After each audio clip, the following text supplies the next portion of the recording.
Jetstream Sam, o samurai brasileiro da World Martial e membro dos Wings of Destruction da Desperado. Kisame Hoshigaki, o antigo espadachim dos 7 espadachins da névoa e membro da organização Akatsuki. Por debaixo da lâmina de um espadachim pode haver muito mais do que apenas o sangue do campo de batalha.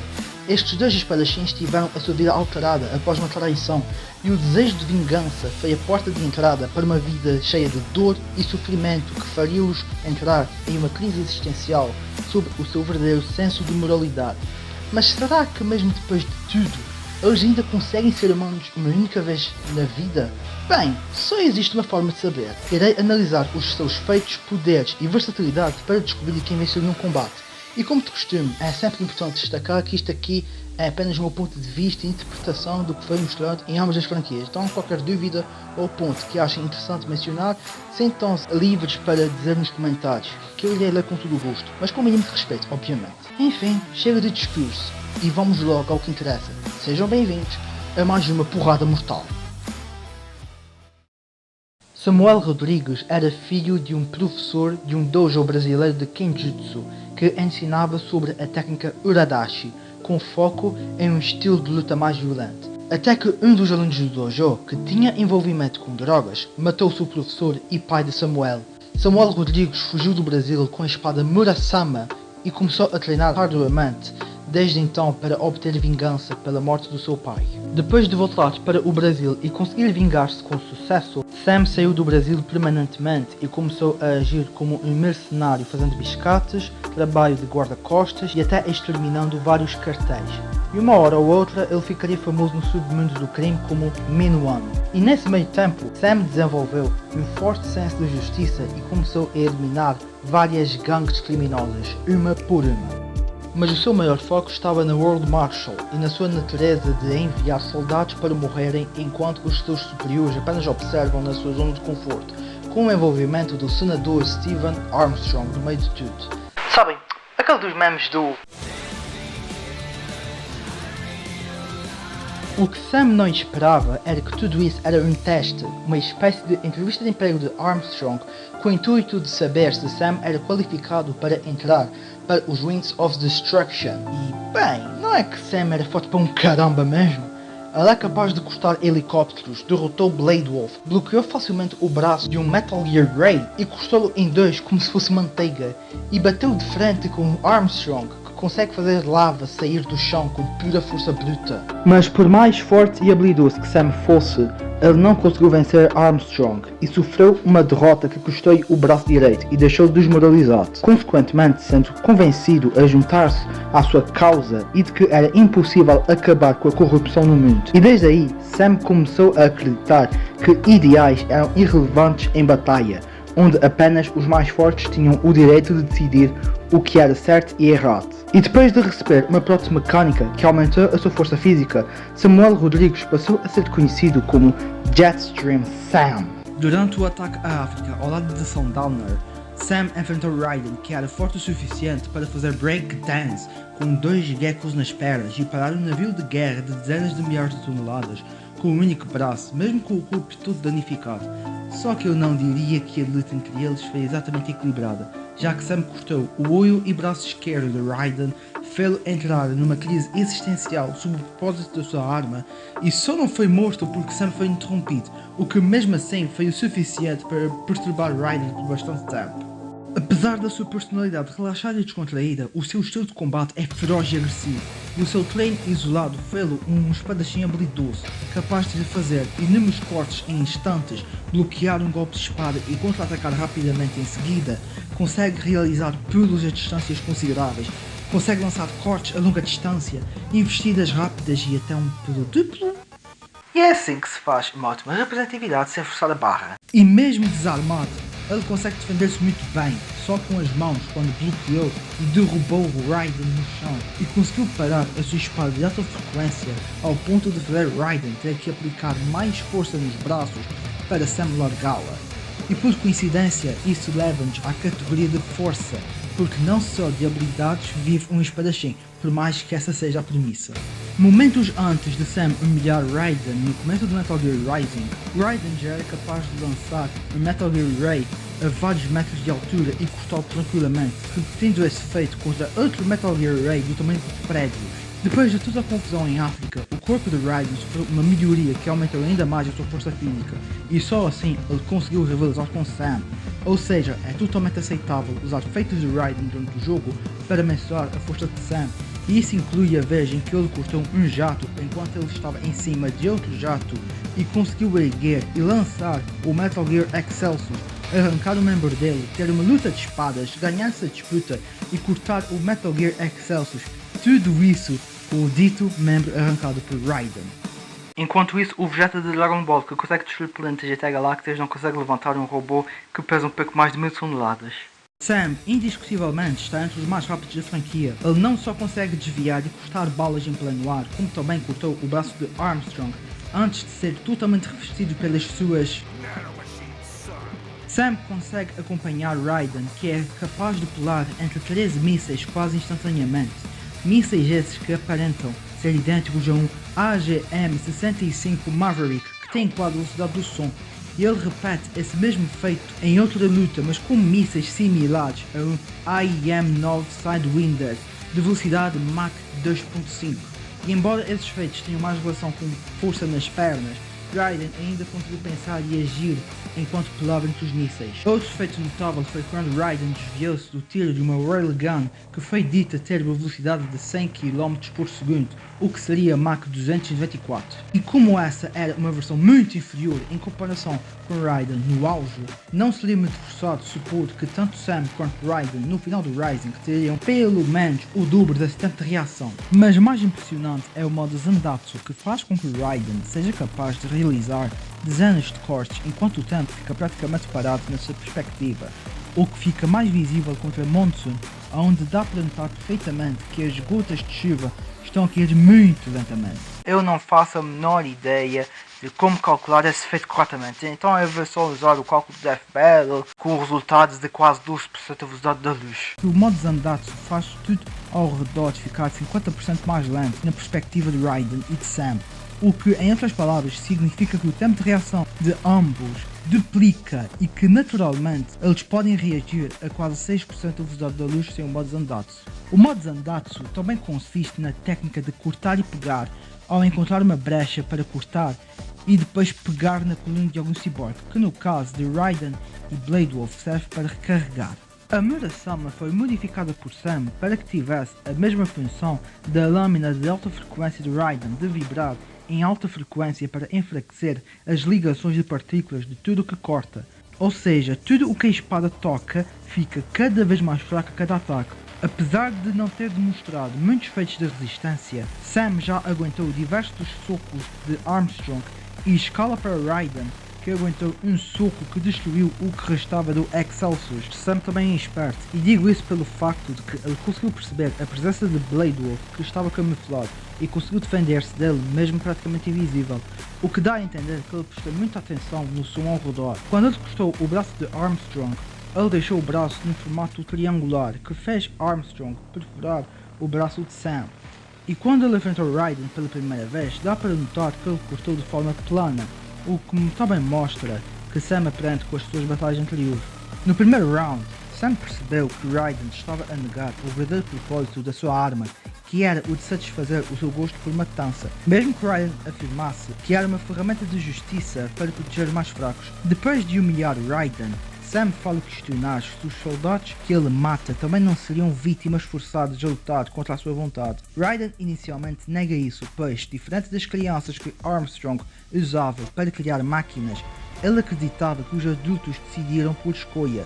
Até que Sam pede para Raiden ouvir o interior dos soldados, e foi aí que Raiden percebeu que até eles foram forçados a entrar naquela guerra, e isso abalou o seu psicológico, fazendo-o questionar os seus próprios ideais. Mas depois de Raiden aceitar a sua verdadeira natureza como Jack the Ripper, Sam percebeu que apenas um único discurso de Raiden foi o suficiente para ele questionar-se sobre o trabalho que ele fazia na Desperado por 2 anos, questionando-se também sobre a própria identidade, e notou que nem ele mesmo sabe a razão pela qual ele lutava.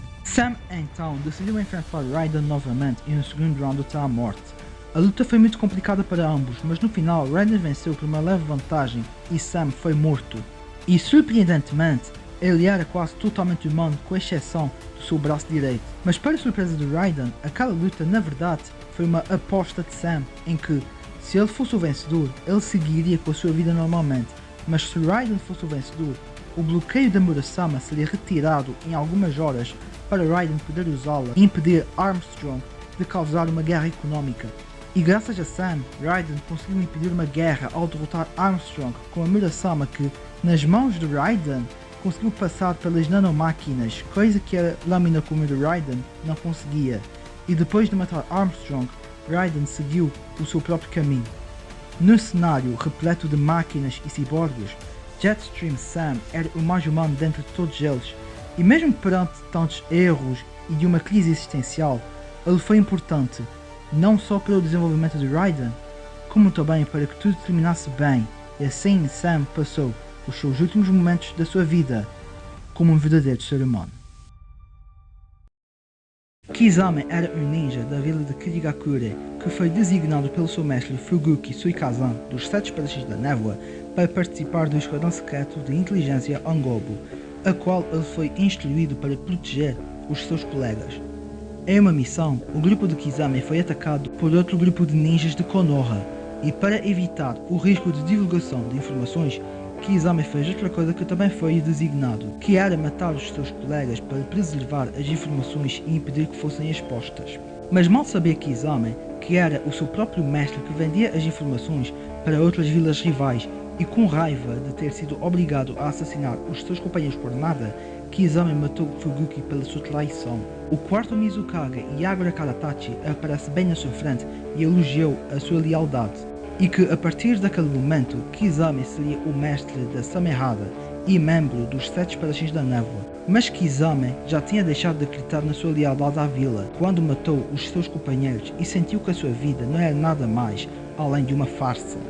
Eis que Yagura estava sob o controle de Madara Uchiha, que na verdade era um disfarce de Obito Uchiha que estava sob as ordens do verdadeiro Madara Uchiha, que fez de Obito o seu mensageiro. Uma grande confusão, mas dá para entender.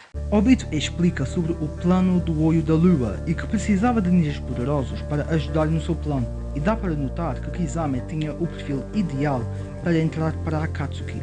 Ele consegue usar jutsus dos estilos terra e água, tem nota 3.5 no uso de selos de mão e consegue bater de frente com ninjas de alto nível como Azuma, Kakashi, Might Guy e até mesmo Jinchurikis de Jubicho como Orochi e Killer Bee. Depois de entrar para a Akatsuki, Kisame é escolhido para ser o parceiro de Itachi Uchiha, que de forma bem resumida foi obrigado a matar o seu clã inteiro para impedir uma guerra civil, o que de certa forma seria um paralelo com o passado de Kisame, e os dois rapidamente formaram uma ótima dupla.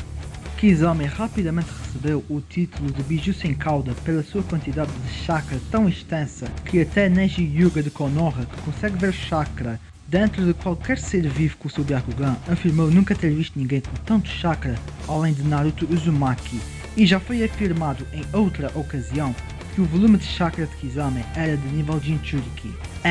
Pode parecer forçado, mas a razão para toda essa reserva enorme de chakra deve-se à Samehada, que consegue dobrar chakra só de tocar em alguém ou através do ar.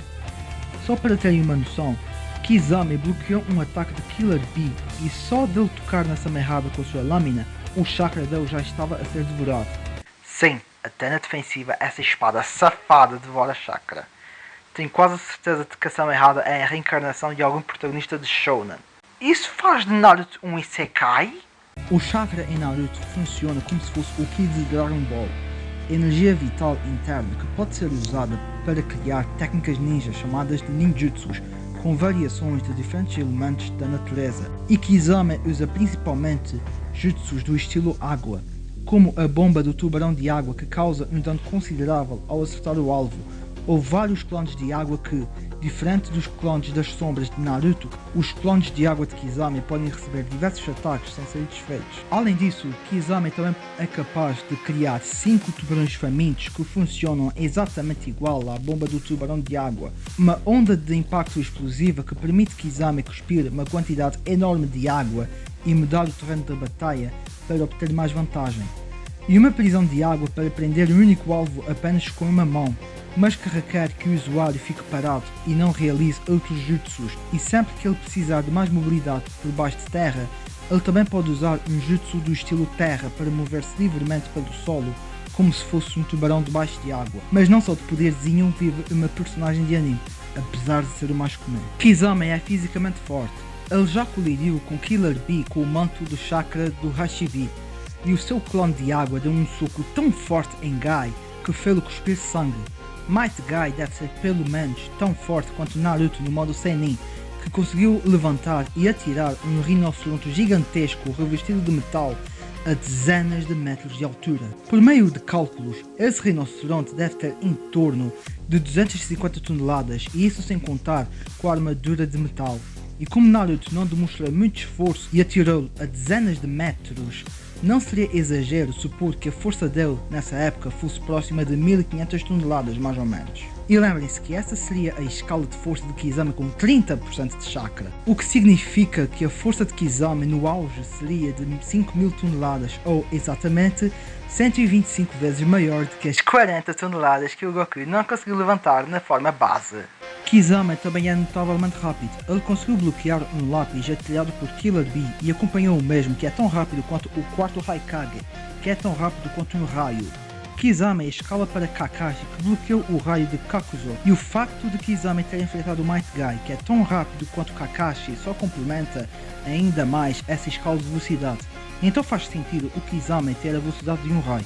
Os jutsus de Kisame também são bem destrutivos, tendo em conta que a colisão entre a grande bomba do tubarão de água de Kisame e o Hirodora de Gai criou uma explosão que atingiu o céu e mostrou-se maior do que a Ilha Tartaruga, que tem mais ou menos o tamanho de uma montanha. Mesmo com tanto poder e velocidade, ainda é preciso lembrar que Kisame ainda tem a fisionomia de um ser humano, então ele ainda pode ser cortado por objetos afiados e sofrer feridas graves. Mas por sorte, a Samehada tem alguns truques na manga além de apenas roubar chakra. A Samehada oferece uma regeneração acelerada capaz de curar o Kisame rapidamente quando o mesmo estava com um buraco na barriga. E como se não fosse o bastante, Kisame pode fundir-se com a Samehada para aumentar os atributos físicos, e nessa forma ele também consegue criar uma esfera de água gigantesca capaz de roubar chakra o suficiente para que o alvo só tenha um pouco para continuar vivo, além de maior mobilidade debaixo d'água. Mas apesar de Kisame ter tantas habilidades interessantes, ele ainda possui limitações, a começar que ele depende de selos de mão para realizar os seus jutsus, o que seria um problema caso ele tenha as mãos cortadas, e nem a regeneração de Kisame iria salvá-lo caso ele perca a cabeça, se é que vocês me entendem. Tanto que foi por causa de Zetsu que Kisame evitou esse destino, além de que ele pode ficar mais vulnerável sem essa merrada. Ainda assim, Kisame mostrou que não seria capaz de trair os seus próprios aliados. Depois de libertar-se da madeira de Yamato, Kisame prendeu-se numa prisão de água e preferiu ser devorado por vários tubarões e morrer do que expor qualquer informação do plano do olho da lua. Os últimos pensamentos de Kisame foram sobre a sua conversa com Itachi, que fez-o perceber que, apesar do seu passado sobre traições e mentiras, ele próprio não era uma pessoa tão terrível quanto pensavam, e que ainda era fiel aos seus aliados. Poxa, até mesmo Might Guy reconheceu a lealdade de Kisame como algo admirável, mesmo em lados opostos. Se fosse para resumir a trajetória de Kisame, o seu primeiro ato foi matar para proteger informações, e o seu último foi morrer pelo mesmo propósito do começo.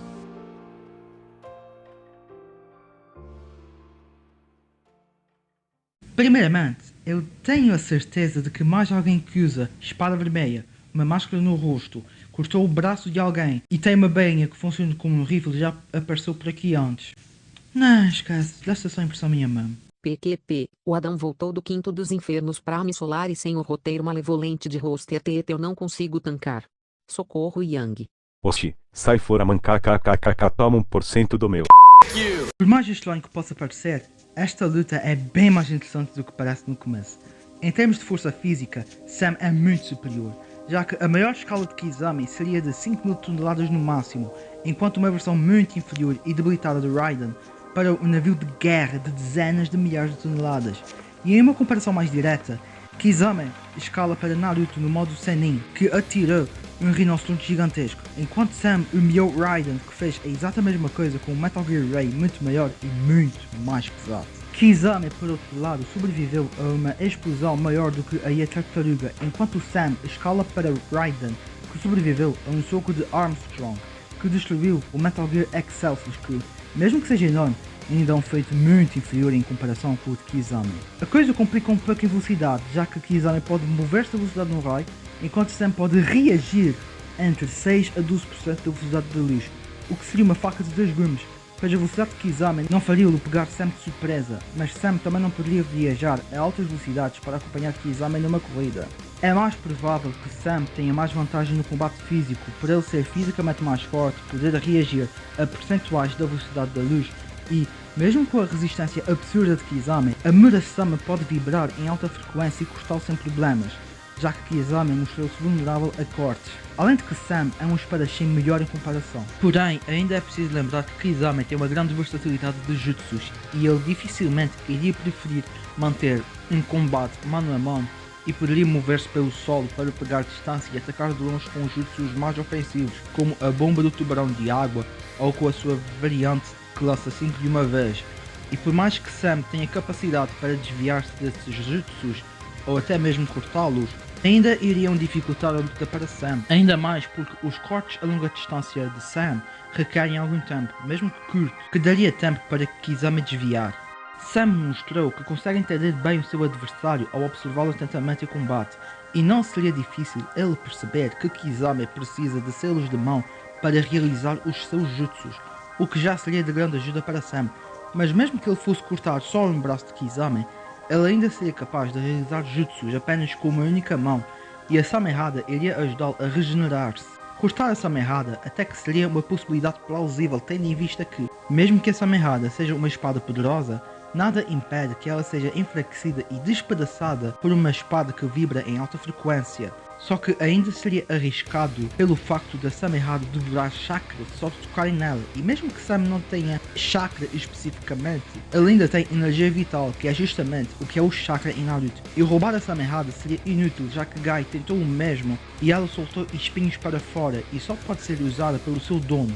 Outra abordagem que Sam poderia explorar seria cortar a cabeça de Kisame, o que realmente seria eficaz, já que Kisame quase morreu dessa mesma forma se não fosse pela ajuda de Zetsu. Porém, Kisame pode enganá-lo com clones de água durante a luta, ainda mais quando Kisame pode deixar o cenário aquático para obter mais vantagem. Kisame tem poder o suficiente para destruir pelo menos uma montanha com a grande bomba do tubarão de água, e ele destruiria Sam caso acertasse. Porém, é aqui que vem o maior problema. Kisame requer tempo para usar o jutsu, e mesmo que ele pudesse distrair Sam, ainda existe o risco de Sam conseguir aproximar-se para cortá-lo em vários pedaços de sushi grelhado. Mas por sorte, Kisame tem duas maneiras de evitar esse cenário, e a primeira delas seria um clone usar a prisão de água para prender Sam, mas bora lembrar de novo que Sam está sempre atento e ele poderia apenas cortar o clone em dois. Já a segunda seria fundir-se com a Samehada para criar uma esfera de água gigantesca que iria sugar toda a energia vital de Sam em instantes, o que daria tempo de sobra para Kisame acertar Sam com a sua mobilidade ampliada debaixo d'água. E diferente da primeira possibilidade, Sam não teria como evitar de alguma forma, considerando a expansão da esfera, e que ele ficaria rapidamente sem energia para continuar. E aí só seria preciso Kisame acertar em potência máxima para derrubar Sam. E só para deixar claro, por mais que Sam tenha total condição de vencer Kisame logo no começo da luta ao cortar a cabeça, não é dessa forma que Sam age naturalmente, pois ele geralmente prefere testar o seu adversário primeiro, e supor que ele cortaria a cabeça de Kisame logo no início, puramente no mano a mano, seria reutilizar a luta a favor de Sam, sem levar em conta todas as outras possibilidades a serem consideradas em uma luta casual. Que Sam era forte, rápido e habilidoso, isso é facto, e no final ele ainda seria um ótimo desafio para o Sushi da Akatsuki. Porém, a versatilidade, poder e principalmente a Samehada de Kisame deram a ele muito mais opções para que ele fosse o vencedor neste combate.